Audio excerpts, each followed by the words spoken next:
My name is Pita MamaBear. I'm from Fafa Camp and I'm your host today. We have a couple of people in the background helping us out. Puppy is our tech moderator. And we also have Andy, our chat moderator today. And before we get started with our breakout, I wanted to just review some of the meeting guidelines. So Puppy, can you move to the next slide? Thank you. So please mute your mic if you're not a panelist, and panelists, when you're not speaking, if you could mute it as well, just to cut back on any background noise. If you have a comment or a question, please type it into the chat. We are going to be doing a Q&A at the end of the breakout. And so if you have questions, put them in the chat and our chat moderator will be collecting those questions and then asking them later of our panelists.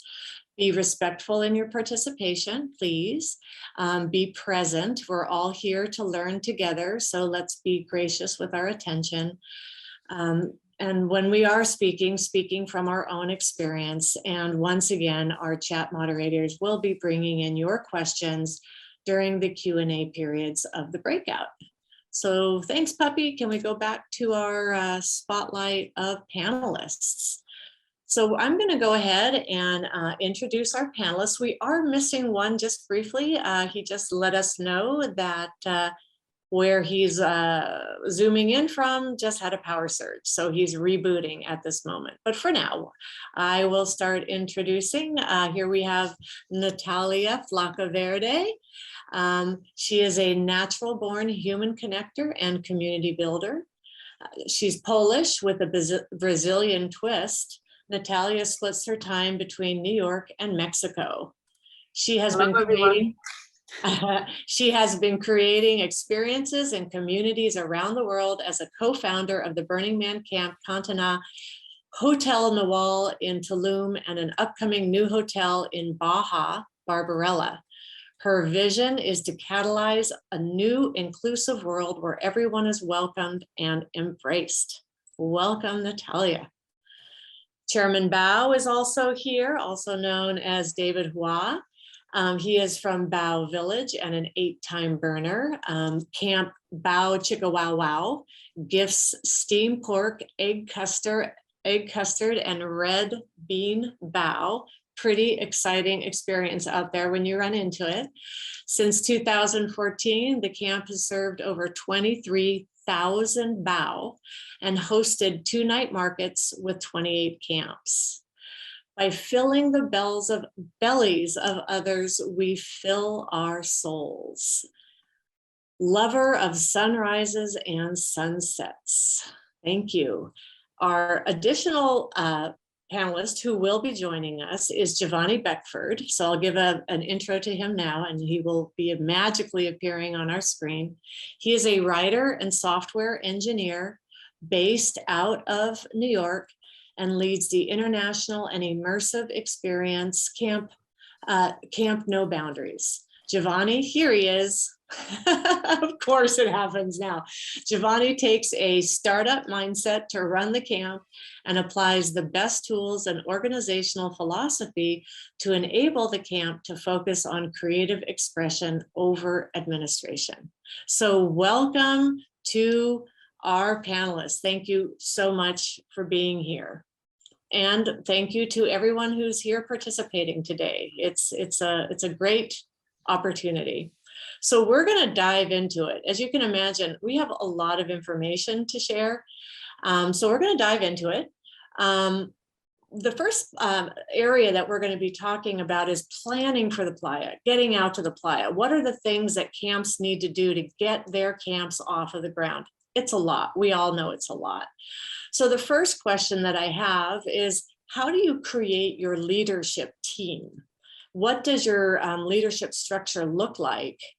And, how do you delegate in your camp to ensure kind of optimal participation?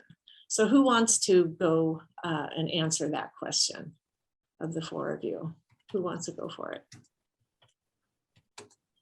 I can go first, guys, if you don't mind.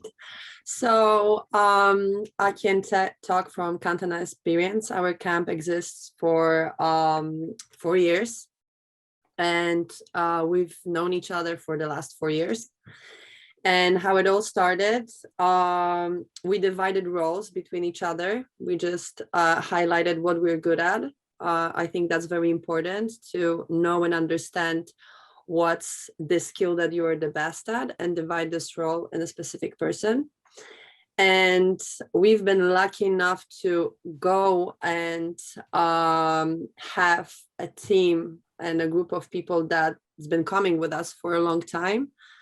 And that is kind enough, I would say, to help us execute specific areas and specific roles. And I think as long as you go, you always learn on your mistakes, and building team is something very important. And we've also learned on our mistakes. So I think you also, I don't want to use the bad word, but I think you can curate those teams better with time. And the more often you go and the more often you get experience there on the ground in terms of leadership, the better team you're going to create. And how we structure that is, it's 3 of us who started the camp. So I would say it looks more or less like a pyramid. So it's 3 of us. And then we have co-leads for a specific role, that it's communication, structure, community building, and all programming and wellness. I would say those are like 4 main areas that we always divide. And we have 3 main leads, and I would say 2 co-leads that help us execute that structure. Excellent. Chairman Bao or Juvoni, any other things you'd like to add? Juvoni, go ahead. Sure. I'm the camp lead for No Boundaries. Our camp is around 8 years old. We have camp lead, 2 co-organizers. We also have a chief of staff. I would say the chief of staff is our like holy grail position.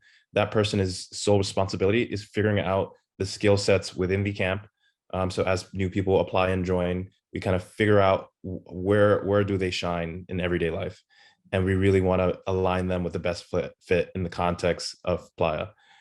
We have about 12 teams, ranging from administration, logistics, build, breakdown, etc. Each team has 2 leads.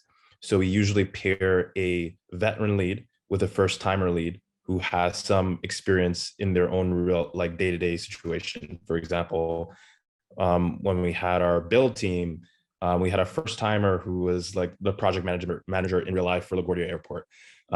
He may be unfamiliar with Burning Man, but he has a lot of background in terms of building things.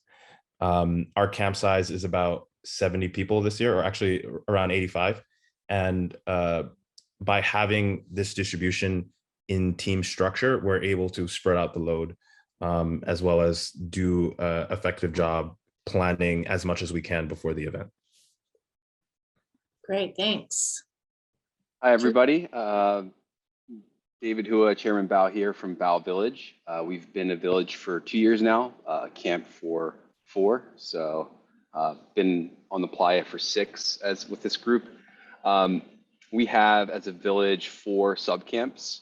One's Bao Chicka Wow Wow, another one's called Stardust, which is a art car, Titanic's End, another art car, and Camp of the Rising Buns, which is a solar hospitality initiative.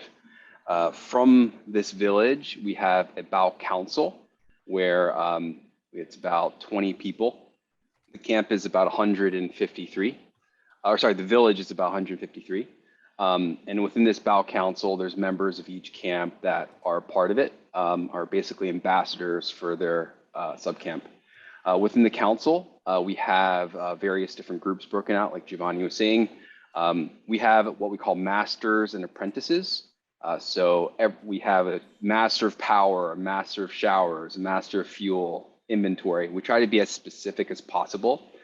We also have master of interactivity, master of bow, master of night market, For some of the ones that are a bit bigger, they'll have co-leads, but that apprentice is sort of that new blood coming in to learn the ropes of it.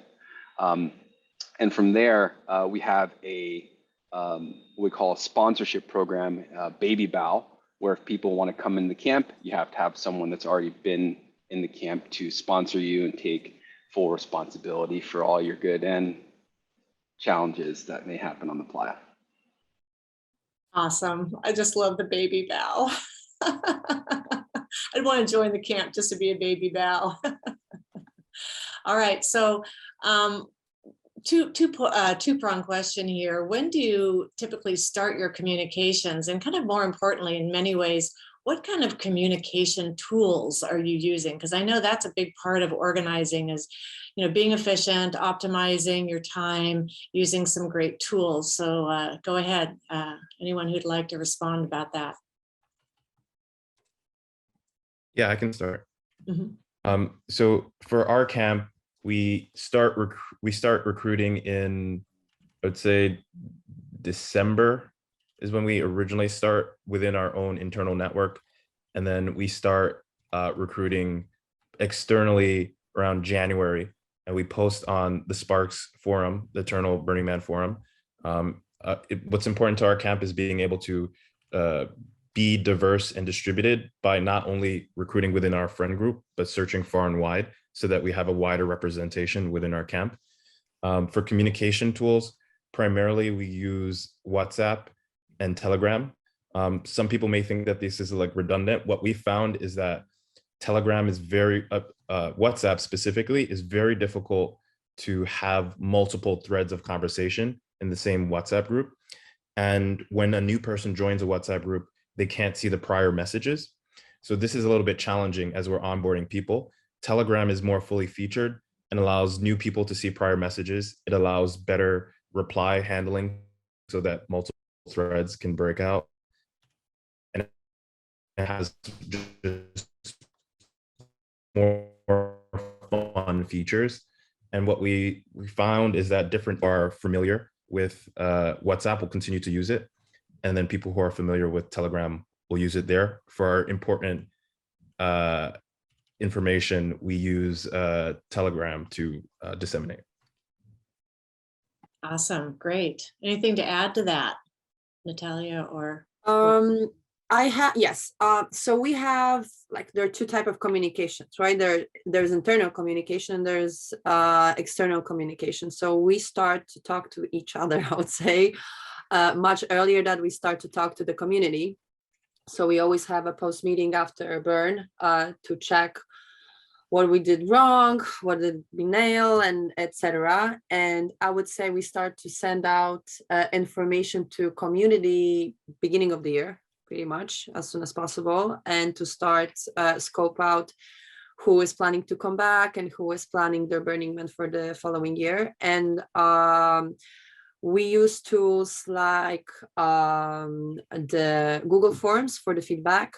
We use WhatsApp, MailChimp, which is a great tool if you want to have some more statistics and specifics for any sendouts, just for informational sendouts, and social media like Instagram, because it's a great tool that you can actually post important events and dates, and just as a reminder for the community.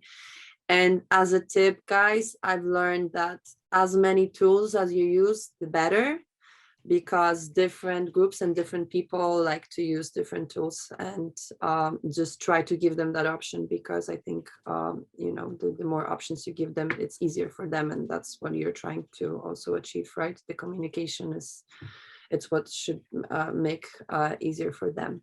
And in terms of boarding, we are super lucky that we have our family pretty much coming back in 80%, and the new members are usually referred by the other members, so it's more organic growth. We don't have that specific system for recruiting, because we have more organic way of recruiting people. They would just organically be referred by someone.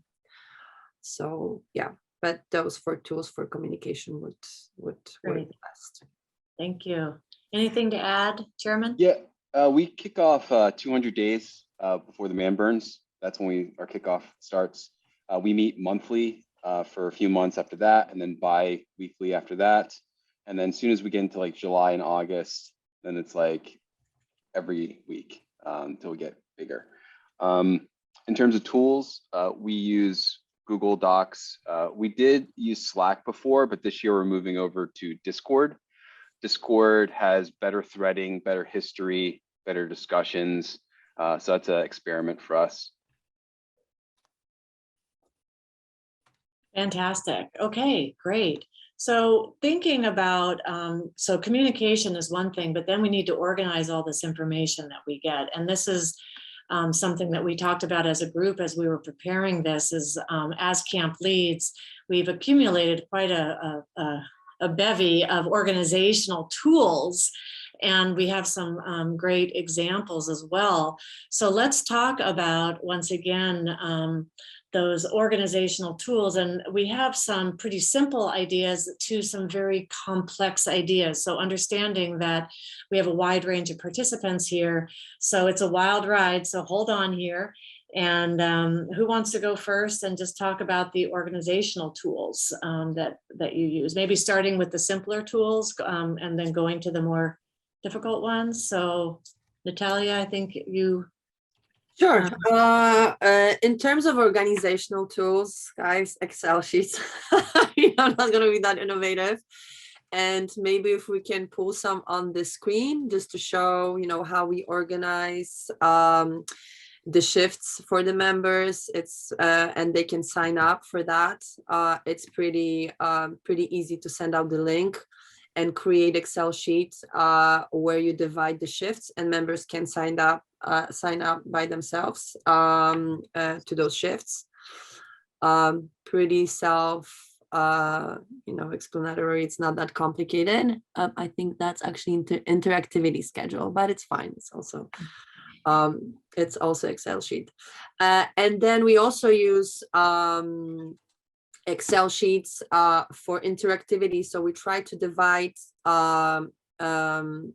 as many tasks as detailed as possible. So we will use a different format for us and a different format for social media like this one, right? So the visual will look completely different for like a backstage, I would say, and something that we will post on our social media. That's a program in interactivity from 2019 that we will post on our communication tools so people know what's going on in our camp. And of course, everyone is invited. But you have to understand that maybe the Excel sheets are not that appealing for just masses because you want to make them more UX friendly.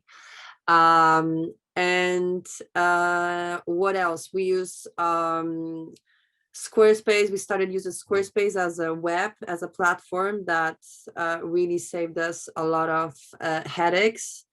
And I don't know if I should talk about financials yet or not as a tool, or that's later. Okay, so that we're going to talk about later about those tools. But in terms of organizational tools, Excel sheets, Drive,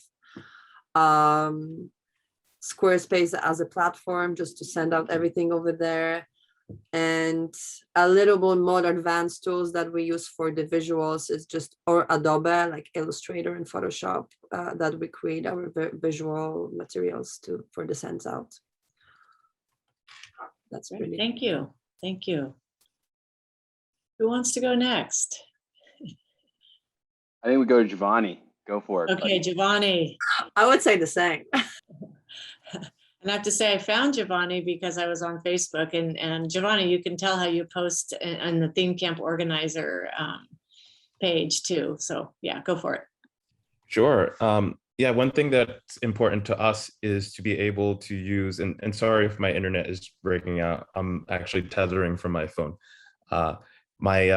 So the big thing for our camp is to be able to put organizational structure, use technology and tools to automate and organize as much as we can ahead of time so that we can have more bandwidth and flexibility for creative expression. And that's important for us to be able to elevate our interactivity experience.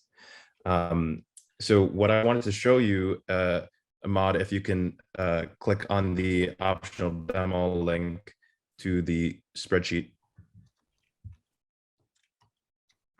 Oh, actually, this is the photo album, but I have a copy of it also in the photo album. But for the background context, every month on Facebook, I post an update about what our camp has done organizationally to meet certain timelines or a series of steps. And so that's our kind of monthly NOBO report. Our camp organizes by using Google Sheets, which contains a series of tasks. We have over 300 tasks in the camp, and this is our sort of run book to be able to like execute on Playa. This spreadsheet also has multiple workbooks. Okay, I think it's going to come up now. So I'll give you a quick demo about this. So this is our demo spreadsheet that just is the same structure, but different data to protect privacy. Here we really want to be able to highlight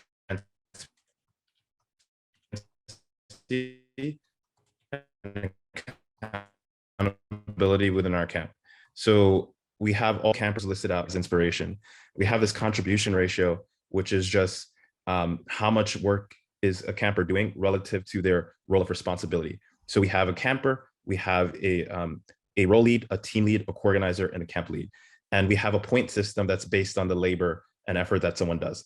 If someone is running the bar for 10 hours, that's different from someone who's building for 10 hours. And so our point system allows us to have like a weighted balance based on the skill set and labor required. This also allows us to make DGS distribution decisions much easier by looking back and seeing what people actually contributed towards camp.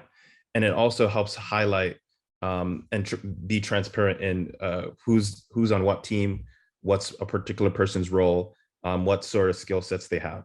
So we also list out special skill sets based on their background. If you could click on the signups worksheet tab.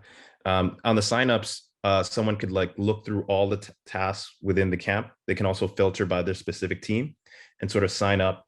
And there are certain slots available based on the amount of work that's required. So when there's a green spot, that means there's spaces available, and then it kind of goes all the way to white, which means that there's no space available. If you could click on the summary.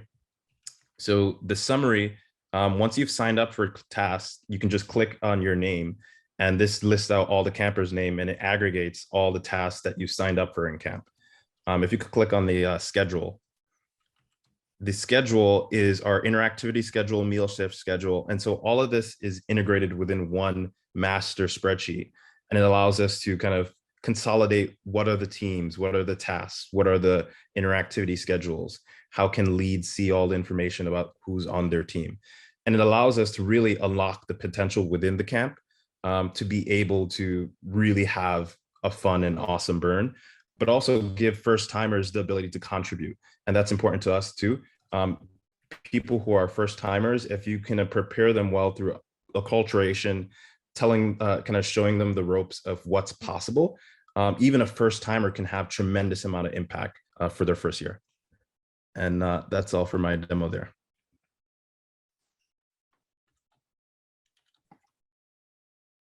So Juvoni, a couple people have asked, how can I, how can I get copies of these? Can you share your Facebook information or another way that they might be able to get? Yeah, this? I think the mod can also share the same demo link in the chat too. Okay, so yeah, Puppy, if you can share that link, that would be fantastic. Thank you. Anything else to add right now around this topic of our organizational tools? We do have a checklist that we put together, but I'm wondering, is this a good time to show that checklist? I think I may have put it, let's see, Puppy, it's actually at the very bottom of our run of show under the I get it. topic 3, our Burning Man camp checklist. This is something that actually comes from my camp. We do a timeline, but Chairman Bao put it into a checklist form, and I really like this checklist form as well, dated into the different time periods in which you have to get these tasks done. And as an active camp lead, I use this very actively.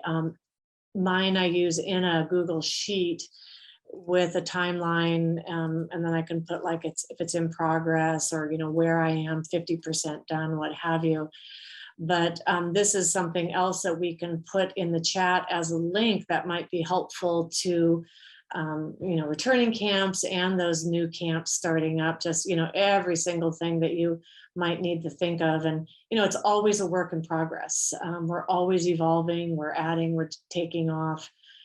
So here's just another organizational tool that that we've used in our camp, and it's a compilation of our team here that you have here today. So yeah, so anything else that anyone wants to add about organization? Let's see. One thing I just want to make a note on is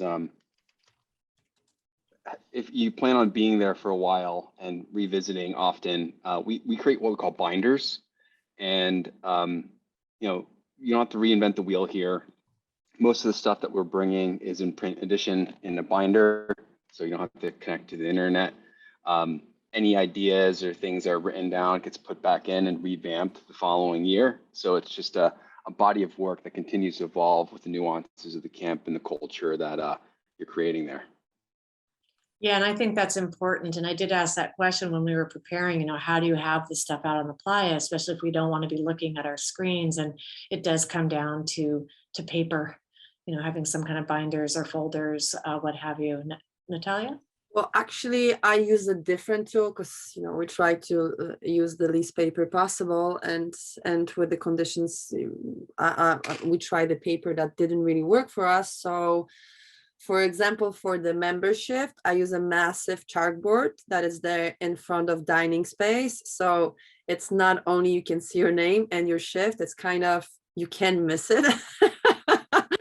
Because that's the whole point of the shifts, right? So you write the name and the time, and it's not specific time. It's usually just AM and PM because the time is very fluid and lucid. We all know that when we're on playa.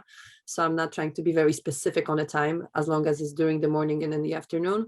But we use chalkboards, like massive chalkboards, and every day you just change the shifts or whatever information. The same we do for the interactivity and programming. We just put a massive board, what's happening today. And it's not only for the inside members, it's also for the outside community that can come and join whatever they want.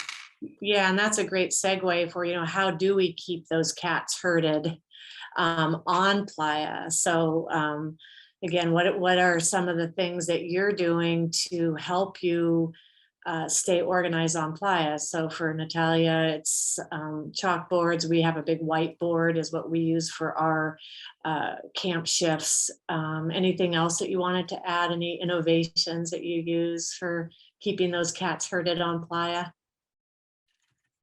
For us, we do a thing called day and night captains. So each day there's 2 people on shift as the day captain and 2 people on shift as the night. They have basically a checklist of who's arriving that day, what events and their activities happening, all the checklists for like move sweeping, generators, whatever daily tasks and chores that they're responsible for, as well as notes on what's working, what's not working, and things that the captain next should look for. And then when the time comes, they take that and they give it directly to that captain. And it really alleviates chain of command from the other leaders that are a little bit burnt out or can actually leave the camp and have a good time. Great, love that idea. Anything else to add on that, Juvoni? We have a very similar structure as well. We have, as I mentioned that before, like I would say 3-level leadership kind of structure. There is a main leader, co-leader, and then you have camp membership. So if one brick falls apart, there is always someone on the guard. The domino won't fall. because let's be honest, we all know that a lot of members miss the shifts, and even sometimes the co-leads, they have emergency, or you need some more forces for a specific I would say department, or more need in the kitchen or whatever it is. But everything has to function, and there is always somebody has to be there on the guard. So we always have a three level structure. Okay, thanks. One thing to add there too, for people that are new, first time on the playa, what we try to do is have their sponsor veteran and any other virgins that are coming, and we'll do basically a trek out to the playa together and just walk out at night and sort of like unveil everything that's going on. So they have like a little cohort, a little class, so they know who else is a virgin, and it's a nice bonding moment. Yeah, we also do a lot of that in the camp. For us, we have we have the pre-burn stage and then the burn stage. Each of those stages have different simulations or warm-ups that we run. And so for anybody who's part of the infrastructure, so we have 4 major departments. We have infrastructure, which includes build, demolition, strike, power, water. And then we have vibes, which is our interactivity, community, acculturation, etc. And then we also have kind of like food related stuff and then communication related stuff. And each of those departments have a project manager, and we run kind of team lead meetings before playa. So we're going to have like a round table with all the team leads across all those teams. And then on playa, we also do the same thing, and we do like start of the event check-in, a mid of the event check-in, and then the end of check-in, where we kind of gather either the department leads together or all the team leads together to kind of just talk through things. Similarly, we also have the sponsor program, where a sponsor is like a big brother, big sister, and they're there to help re-remind or ensure that people are either on their shifts and doing other things. And we also have backups, but we also have like a big whiteboard with all the shifts and whatnot, and people can also swap and exchange shifts so that they don't feel like too pressured. And then we also ask people if they're a daytime person or daytime burner or nighttime burner, because that awareness also helps us reduce the flakiness when it comes to shifts, so that if someone is like a nighttime burner, we're not going to give them nighttime shifts. And just acknowledging people's nature allows us to better balance out and shape the responsibilities. And the thing that I think that's really important here is also it manages expectations. And that was another topic that we wanted to talk about is, how do you manage the expectations? And I think all the communication that you're discussing here really helps people understand what their commitment or their responsibility to the camp is. So we're sharing what are our expectations of the campers, and then so they're very well aware of what they're getting into. And I think this really alleviates drama, essentially, to have a real clear kind of roadway of this is what we're going to be doing out here, and with all of this communication and interaction, essentially. All right. Anything else that you wanted to mention about here? Let's see. Oh, one other thing I just have here is just encouraging that community. So Juvoni, you talked about the leads getting together and developing that community before we get to the playa within our camp. And it doesn't necessarily always have to be around our tasks, but any other ideas about how can we develop our family even more before we get out to the playa, so that when we're out there, we're feeling the vibe, we're feeling the love. Yeah, that's a big focus of our camp. So we have a community lead role, as well as our chief of staff, and we have an internal camp matchmaker. And so when we collect all like people who apply to camp, we have some personality questions, and then we actually like match make various people in the camp to have like kind of water cooler round table, round robin discussions leading up to the burn. So we have 3 of those big meetings. And then we also have in-person meetups based on like city hubs. And that helps to just like build camaraderie and friendship way before the burn, and that also helps to, we also like are trying to optimize that, just reduce flakiness for shifts. And when you know you're paired with someone who you've been like chatting with for months, you really don't want to let them down. And so that also helps to kind of have a tight-knit, glued community. Great. Anything else to add? Lessening drama, creating community. I would say that in terms of community, the community is like family, and family, I always called my community like my children. So I would definitely not try to put yourself in that role as a community lead or someone who is responsible for that if you absolutely don't love the people, right? Because they, as much as love they can give you, they can be very draining as well, with the amount of question and emotions and everything that they are transmitting to you. So you absolutely have to love what you do, because that does drain a lot of energy. But at the same time, it's very rewarding.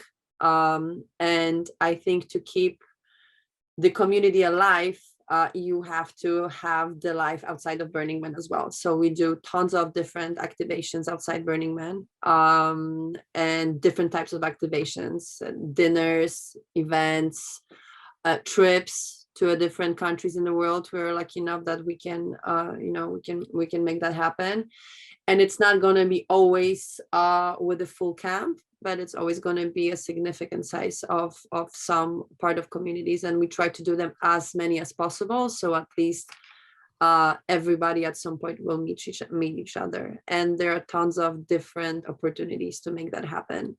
So you just have to be that person if you're a community lead to be on top of that, really, and create that plan for the family, how to keep it together full Nice. year. Great, thank you.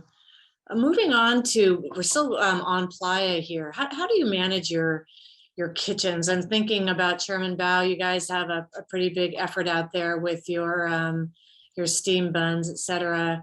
Can you give a little bit of insight on how you manage your kitchen, how you manage the food in your camp? Are you sharing food, not only for interactivity, but just like within the camp? Do people eat individually? Do you have a common kitchen for everybody? How do you keep things cold? That kind of stuff.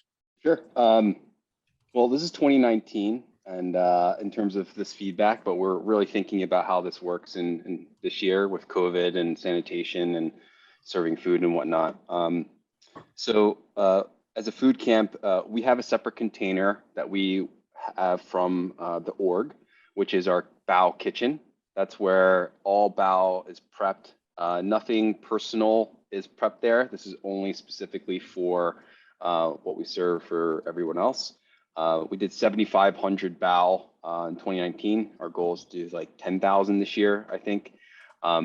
So, within that area, there's a lot of sanitation, washing hands, gloves, everything is there. We do 2 camp meals in terms of the camp. We do, and then what we do is potluck as well. So a few nights or a few lunches, people can bring their own stuff from their tents and share whatnot. Each dinner or lunch shift, there are people responsible for that. There's no plastic, everything has to be burnable. So to minimize trash and whatnot. In terms of bringing the Bao up, everything's frozen. We have 30 coolers we bring up with dry ice. We get about 800 pounds of dry ice that's packed within everything. And that's monitored throughout the week to make sure everything is cold. And the Bao team is responsible for checking temperatures and making sure everything's there. Before shifts, there's a prep shift, there is a on serving shift, and then there's a cleanup shift. That way, no one team is being burnt out from one or the other, and to keep the shifts manageable and fun. Mm-hmm. Mm-hmm.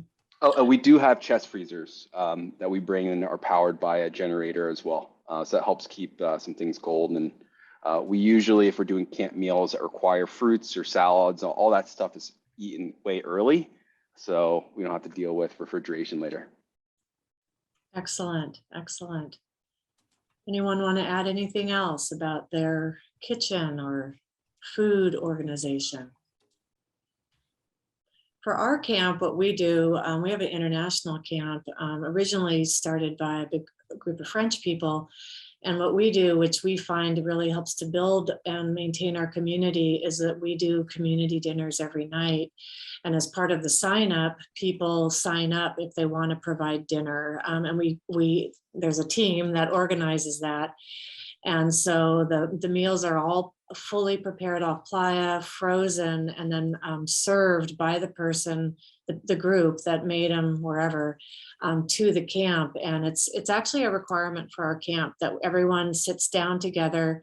We're about 40 people every evening, and it's a place for us to share our food, but it's also a place for us to share our kind of, the events of the day, give updates about the camp.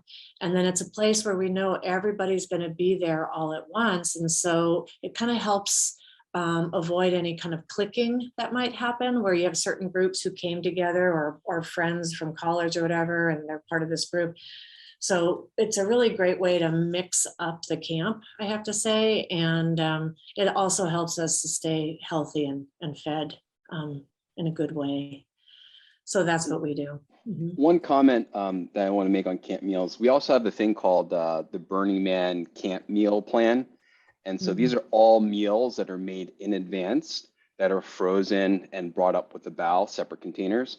And all you have to do is either microwave it or you just leave it out and it'll thaw. And you actually, some people take it back to their own cooler and use it as blocks of ice to keep everything cool. These things are like lasagna, burritos. It really minimizes cook time, so it allows people just to defrost and go. Did you say microwave? We have a microwave. Okay. That's awesome. All right. Any other safety protocols that you want to talk about or share that you have set up in your camp? And again, this can be personal, physical, emotional safety protocols that you use. Yeah, for us, a big learning in one of the years, probably 2018, was that so for me, if I'm deeply in my just camp lead mode, constantly keeping an eye on things, I may not have enough emotional availability to directly deal with people. And so as a camp leader, would really strongly recommend delegating someone whose sole responsibility, or a group of people who are either it fits well with their nature to kind of be the soothing, lovey-dovey types, and to not put that on yourself as a camp lead. It's just very difficult to juggle all of that. I think it's also important to run checks on your equipment ahead of time. I think the big thing that we're thinking about is, since the lockdown and 2 years passed with all our stuff in storage, the generators, all this other stuff, if you have the time to really check on that early and not arrive on playa and open up a surprise, that will be a very bad time. And as well as having effective tool and safety training, we definitely have like a video library with just safety protocols and just instruction videos about how to use things, and then also having like a dedicated role for safety. Great. Yeah, a couple things we implemented 2019, basically posts with fire extinguishers pretty much everywhere. It's very easy to see, as well as first aid kits on the back of it. So you could have a first aid kit and your fire extinguisher there. This year, we're adding Narcan to the first aid kits, and we're also, as a camp, leaders and members are encouraged to attend the CPR/overdose seminar, where people have very clear information about what an overdose looks like, how to administer Narcan, and sort of how to conduct CPR. In San Francisco, we've been dealing with a number of overdoses within, the community and whatnot. And so we're trying to take an extra step to be safe. And then the last thing we're really thinking about is sanitation, especially as a food camp. How do we maintain hygiene and sanitation, especially while we're serving, as well as within the camp itself? Yeah, great. All very important things. All right, so we've had a great week where we're having to start to think about strike now. And I know that from the stuff that I read, strike is always a bit challenging. And so do you have any tips about how do you get that participation happening in strike? Because again, that is one of the things that I read is that people are leaving before strike, what have you. So any tips or tricks for an optimal strike experience? Someone says we do strike at gunpoint. Oh boy. All right. How about some other ones? Sure, I can speak to that. So our strike went really good. I would say we had a successful strike rate in that only 3 people lost their shit and blew up and got upset, which is like pretty impressive for camp of a larger camp of 60. And for us, how we're optimizing or improving the process. So what we also did last time that helped is that the camp has a low income program, and these individuals are looking for ways to go above and beyond to help out and to ease some of their financial burden, especially after the lockdown, COVID, and everything affecting jobs. And so these group of people help us out in Reno, and they're also very committed to help with strike. We also have a phased strike program where when we're planning our infrastructure, so our infrastructure build, and we call strike demolition, it just sounds a little bit better and it kind of frames it a little bit better for us. So the infrastructure team is figuring out the blueprints and what to get. The build team is figuring out how to build it. And then the demolition team is figuring out how to break it down. All these teams need to talk to each other and plan. And the other thing is that we have like a phased breakdown. We start breakdown on Friday. And so we have like a slow drip, and then it's kind of like a snowball. And the other thing that we also do is that when we break down, we think about how we pack the things so that the future years, it's much easier and we don't have to break apart all the shade structures. Sometimes we can like keep some segments for the roof together. And so that when we're like putting it up, it's already up. The other thing is that we actually, a lot of our acculturation is spent coaching people that strike is going to be the most challenging. And so people are knowing that, okay, I need to have enough stamina or be real with myself on the expectations around strike. So one, allowing the people who want to help to step up to strike eases the burden, bringing the awareness that this is a difficult part of the burn, and planning out the phase of strike also helps for us. Great. I would say, number one, don't be so emotional about it. Just no drama and do it, because there is not that much secrecy about that. It's always a painful part. But I think what I can add, what's very important at strike, just pack really smartly, because it's very important to pack the things in the right order. And number one, so they don't break. Number two, then when you unpack them later in the storage, it's just easier for the cleanup and it's easier for the time efficiency, right? For the mopping. So we've learned that in a hard way, because we damaged so many things that I believe it was first year. So you really have to have the system where the heavy things go first, or whatever your structure is, depending on the camp and depending on the camp structure. But you have to figure that out so you do not damage your things, and your unpacking makes your life much easier later on. So I would just note that. Yeah. Just don't throw shit to the track and be done with it. That's that's really important. I think chronologically, how you're storing stuff in the containers. So essentially when you're opening up them, when you get back on playa, the first thing you have is that shade structure, your few tables, a handful of things to help build crew. So it's incredibly important that strike is essentially setting up next year. And then and build is also setting up for strike. So we try to keep things contained to whatever you're building, whatever it breaks down to is it within reach in that area. So you're not like going across camp to find a container, a lag bolt, whatever. It tries to be modularized where any group can just be like, okay, everything you need is within this one section to build up. One thing I'm seeing in chat, which we do, is a security deposit on strike.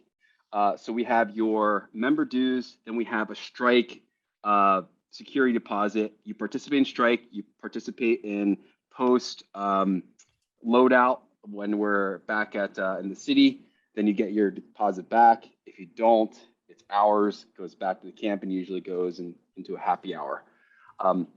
Other things we have is someone that's in charge of inventory. And so whatever goes within the container or the trailer is marked within the sheet. And we have that now to reflect on what's in there, at what order was it in there, and who sort of packed it up. That way, and we try to take pictures while this is happening to give you a sense of what's going on, because most of the time we don't remember what happened. Oh, really? Yeah, zombies. Yeah, really. So that's a good segue. This will be our last topic before we go to questions, which will probably answer some of the other topics that we were hoping to cover. But finances. So Chairman, you brought up about the security deposit, and finances and how people manage finances is always a big question out there in the interwebs. So any advice around that? I can start with that. As we start I would say, very in a family style and very raw way, because we just 4 years ago when we started, it was much smaller and we didn't really know where it's going to go. Within the 4 years, when you start to have some cash flow and you do operate with money, we really wanted to be more organized, even from the perspective of the tax perspective, which you probably know in US is very, very strict. So we had to be more organized, because since we had some camp contribution and we were using it for the structure and for the food and for different needs for the camp, we started using the platform Squarespace, where you can actually use Stripe. It's a program app. I don't know how you want to call it, but it's a program when you can just send your contribution digitally and have everything register legally. So then when you do your tax reports, it's just not messy, because we had a big problem how we're going to report that, and we can't really run a camp as we had to register camp as LLC at some point because of those regulations. And to have this on books, that's the cleanest and the most organized way. And this is a very helpful tool that basically does everything for you. What contribution you got, what did you spend it on? You put everything in your books. QuickBooks is great as well. What were they spent? And then later on, you just don't have problems with the tax authorities in this country, which is pretty much of a nightmare. So, even though we never had any profit of that, you still have to be accountable for everything that includes money in US. So I would highly recommend to use Squarespace. Stripe is great, and then QuickBooks for easy accounting. Yeah, I think just to add on that, we also set up as an LLC a few years ago. That's where all the money flows, and we zero out every year. If we have extra cash, we end up spending it, either adding more storage for the next year or put something else. Our dues scale. So people that sign up early, the dues are cheaper. As it gets later into the year, the dues get more expensive, mainly because everyone's already contributed. We also have dues that are discounted for leaders or people that have stepped up that help make it easy for them to step in and do that. Also, leaders are afforded the ability to get DGS. They pay for them, but at least they're guaranteed tickets. That's usually a really good incentive. We also do, I talked about the security deposit that goes back. And then we have a section called philanthropy, where people are able to donate larger amounts Usually, the philanthropy is tied to specific projects. So it's almost like a baby shower with all your wish list items. It could go as high as we want to blow out a container with a bow machine that can steam 500 bow to, hey, this is the extra lighting that we want to line the perimeter. So being really specific with that allows people within the camp to donate and basically sponsor these items. And then what we do is one of the gatherings we have is called a fundraiser, with fun being the big piece. And during that, we have people donate and like we do some things to gift and highlight people that have been big contributors and make sure we're good. And the final thing is we have 2 people that are dedicated to finances. So any budgets, any receipts, anything has to go with them for pre-approval. And once they get it, and then they can go and it makes it super clean for everybody and transparent. Yes, we also do something similarly. So our camp is a little bit higher in due cost. So we're around 850 per person.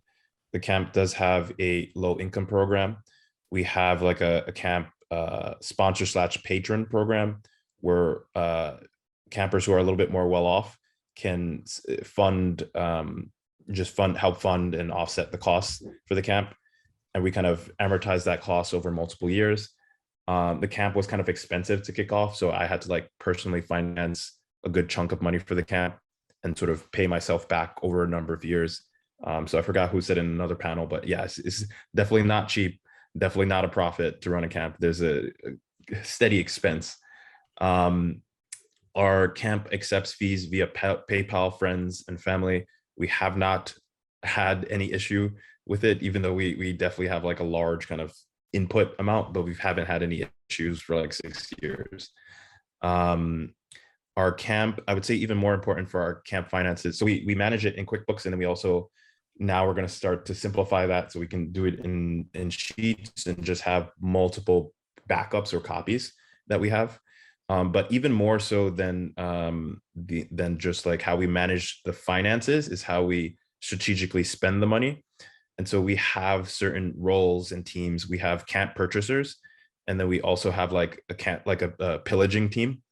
And so the pillaging team will kind of source Craigslist, source Facebook Marketplace, also source distressed camps, and like purchase the inventory to fund our like camp expansion plans. And we also look about strategic ways. We have like an internal environment sustainability team. We look for ways to buy things for bulk in the camp. So we know that everybody needs a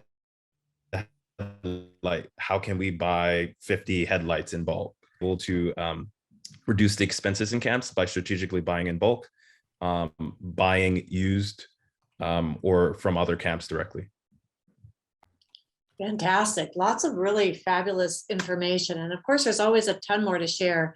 Let's go now. We've got about 10 more minutes before we need to start wrapping up. So I'm going to turn it to our chat moderator, Andy, to pose some questions that have come up through the chat through this conversation. So Andy, you are on. What are some questions? What's a question that you might have for our panelists?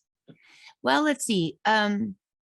One was, if you get lots of applications, how do you choose who you accept and how do you turn people down?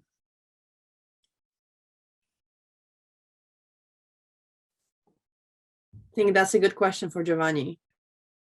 Yeah, moderator, can you open up the photo album? So our camp recruits both internally and externally. Most of our campers are external to our immediate friend group. And so we have a very thorough interview process. We do multiple rounds of interviews. Can you also refresh? Because I think I may have added something and reordered. So we do two phone screens and then a video call. You can click on the first photo and then you can go through as I say next. So our camp incorporates a lot of automation. We use Zapier to copy data from one tool to the next, as well as organize it in a way that our internal campers can interview and see that data. This is particularly useful for larger camps above 50 people. If you're a camp at 200 people, this is definitely a godsend, being able to automate these processes. You can go to the next slide. When someone applies, they apply via Google Forms, and then we move that data or copy that data automatically into Trello, which is like a work in process or like a Kanban board system. We have new applicants phone call, so we can see the different stages that campers go through. And then when someone applies, we have our, the camp lead does all the final calls. Returning campers do the phone screens. We have an estimation of who we want and how much people we want in the camp. And that allows us to almost staff the camp like a sports league. You can go to the next slide. And so if someone is great personality, but they've like, oh, I'm a DJ, we can't have 10 DJs in the camp. So we have a good idea of the balance of things. Our camp also has an internal dashboard that allows us to see, okay, how many people do we have in the camp? How many people are in the pipeline? How many people have tickets within that pipeline? And we also can see a demographic breakdown of male to female identified, first timers to newcomers, as well as age breakdown from all our application data. You can go to the next slide. And so that allows us to, this is also just one of our chat apps in Telegram, that when someone is approved to camp, all the team leads can see that. When someone applies, they can also see that. And this allows us to pipe through all the different things. So when somebody makes a payment, when a new application is submitted, et cetera, when someone is sponsored. And so that allows us to almost operate this like a company or a startup, to have a talent pipeline. And we kind of make those trade-offs based on the data that comes in. I think that's all for now for that.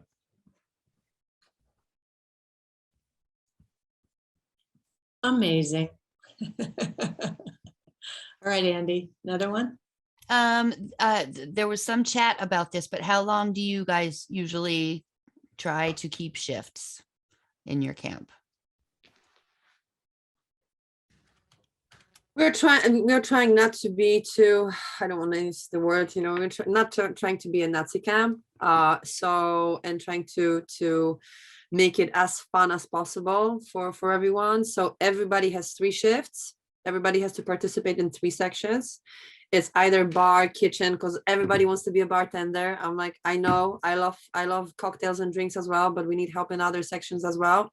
So it's bar, kitchen, toilet, showers, and mopping, just general cleaning around the camp. Every camper has to participate in 3 of those through the week. And it's really, you know, it's not really a timeline. I would say when the job is done, or whatever kitchen is needed, or whatever, if we have, depending on the programming, if we have mezcal tasting, or we have some party going on, or it's a wellness ceremony, it really depends what's going on in terms of interactivity. But I would say it's never longer than 1-2 hours. And whenever there is interactivity, they usually want to stay longer, because, you know, they want to be in the center of the action. So, but as I said, we just divided it more. If you want to do it in the morning, AM, PM, there is not a specific time, because it's very lucid. And we always create editable docs, so they can sign up which day, what time, and, you know, so they can navigate them by themselves. So we give them that freedom for that. Our shifts are 2 hours. I think it really scales up and down depending on how active they were pre-playa. Or if they're on a build team, or if they're on a strike team. We try to give people 2 to 4 shifts. So it's 8 hours total. And they can put that in the front or back or on playa. We also have been doing something, and this was implemented in 2019, where the shift is part of the day captain / day group. So you actually see the entire team and what shifts are responsible for what. And you can kind of allow that swapping to happen, where you have a little bit of redundancy. That makes it a little bit easier for everyone to follow along. Great. This question's also for you, Chairman Bao, do you use a hosting site or platform for your philanthropy registry? Yeah, well, currently we just do a Google spreadsheet where there's a list of all the things that we want, and then a link to where we would buy it and how much, and then a column of who is interested in sponsoring or providing that to the camp. One area to consider is we try to buy for long term, meaning like, we're not skimping on a drill that we know is going to be disposable. We try to buy things that are going to last, and we try to take care of it. So the master of inventory, master of tools is really in charge of making sure everything is where it needs to be. And so we don't have to spend $200 on a drill every year. Excellent. Okay, the question of how do people afford expensive dues? I don't need. I mean, we'll go to the next question instead. How many labor hours does it require to screen a camper? Yeah, I had responded to that in chat. So we set our interviews at 15 minutes each. So for both the phone screens, that's 30 minutes split between two people. And then I do the final interview. So it definitely is the most burden on like the camp leader and co-organizers to do the final interviews, because we're kind of interviewing all the kind of final round people. But for us, it's worth it because it's not just for the Burning Man event. Our camp is like a family, and our tribe expands over time when we find amazing high quality people. One thing we do. Oh, go ahead, Natalia. I would say for me, it also never takes more than 30 minutes. And I would always encourage highly to have that conversation, even if it's 100% referral, or if it's someone that you screen and it checks all the boxes. I would highly recommend to have that one-on-one conversation at the very end, because it's very important if you talk to someone in person or you just meet someone digitally. I think just to line up those expectations at the very last moment, and you definitely want to make sure you want 100% person in your camp, not only because you might be disappointed or it might not be a match, but they can be also disappointed and it might not be the match for them. So I would highly recommend to have those interviews one-on-one. Yeah, culture is really important here. We have a algorithm where an Excel sheet with basically a participation score over the years, an alumni score, and that's ranked up from 1,000 points to a few points. People that have higher points are able to sponsor and bring someone into camp. We feel that people that are active and are contributing actively to the camp have the ability of bringing people in. We also have another thing that we're working on this year, which is like a bow lines, bloodlines, where you can kind of see who came from what. So you can be like, oh, that's my grand bow. And that way you can kind of create a little bit more connectivity than just like the one-to-one, where you're like, oh, this is a whole family line now of like who you brought in. And that's what's kind of cool. The longer you're around, you can see like down the road, like, oh, I have like 4 grandnephew bows, and oh, you're part of this and that. And it's a really cool bonding moment. Awesome. Love it. We have time for one more question, then we're going to have to wrap it up. So one more question from you, Andy. I'm going to go with this most recent question. How do you directly handle a camper slacking on their responsibilities on the playa? I can go with that. When I mentioned the chalkboards, the massive chalkboards, when I always put them and write the shifts, it's also for the campus to remember, but a little to shame them. So like they cannot miss them. So it's in front of their eyes that they really have to do that. And if there is any co-leads and is looking for their help, it's over there, name written black on white. And I think what's also very important, we always have a welcome speech before the burn, and when everybody comes to the camp, and we have a welcome dinner and welcome speech. And over and over, I think it's very important to explain to people what's happening, how everything functions, the shifts, why this board is there, that the shifts are written there. Just explain them step by step, and very gently remind them, guys, these are the shifts for today. Check your name, and like do it with love and kindness, but with the precision that, you know, don't forget your shift, and just try to shame them a little bit. Because then, you know, it's gonna make your life easier. Yeah, so in our camp we have this role called the mob boss or the mafia. Just kidding. We don't do any shakedowns here in our camp. Knock on wood. So for us, when someone is not not doing their shifts, we usually, if they have a group or a friend, we'll talk to their friend first. So we'll talk to their group or partner first to be the liaison, to kind of check in with them first on an emotional level, see how they're doing. And we'll allow that person first to kind of escalate. And then if we see that there isn't like immediate change, then the team leads or whatnot will kind of have a direct conversation. It's usually during lunch. Well, usually like lunch is our booby trap opportunity. Always, everybody always comes back to camp for lunch. So we kind of wait till lunchtime, lay the traps down, and then we just get them. And when lunchtime comes, we don't want to put the penalty so high such that they have no incentive to help up or step up. Because if we're saying like, oh, you're never going to be back in camp again, and it's only like Wednesday or Tuesday, then they don't really have to do anything from that point. It can just vanish. So we mainly highlight what they mean to us and their friends that are there to support them. We kind of communicate them on a social and empathetic level, but we usually always try to check in with them first and like see how they're doing. Yeah, we kind of lead with compassion first. Like, hey, what happened? I found the love of my life, and well, congratulations. That's amazing. Really happy for you. Well, you missed your shift. Here's an opportunity for you to make it up. Here are a few things that we'd like you to do.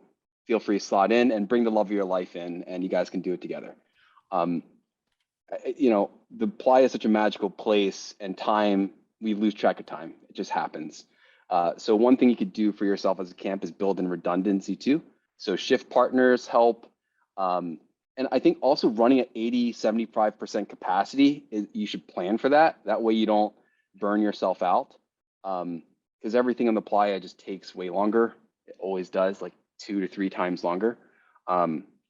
So giving that compassion, giving an opportunity for them to make it up, as well as allowing yourself not to have that pressure, really de-dramatizes everything that could happen if someone's slacking. And if they are slacking some more, then be like, look, you're not invited back next year. And your sponsor person isn't allowed to invite any more bow and it's paused for another year. So that usually helps too. All right, thanks so much. We are at our time. It is 4 o'clock. I want to thank everybody. And of course, you know, we've just touched on a few things. There's so much to discuss, but we just had 75 minutes, but I hope it has inspired you and just got you thinking, and we've really shared a lot of great resources, and there's just so many great people out there doing great things. And I appreciate our panel, Juvoni and Chairman Bao and Natalia, thanks very much. And to Puppy on our tech mod, and Andy doing our chat moderation. And thank you for your time, everybody. We put our feedback link in the chat. We really appreciate your feedback. We do read it. I'm part of Camp Support, which is a volunteer team here to support theme camps. So thanks again for being here, everybody. And have a great afternoon, and it's Saturday night. So have a great Saturday night as well, or it's going to be Saturday night anyway. All right.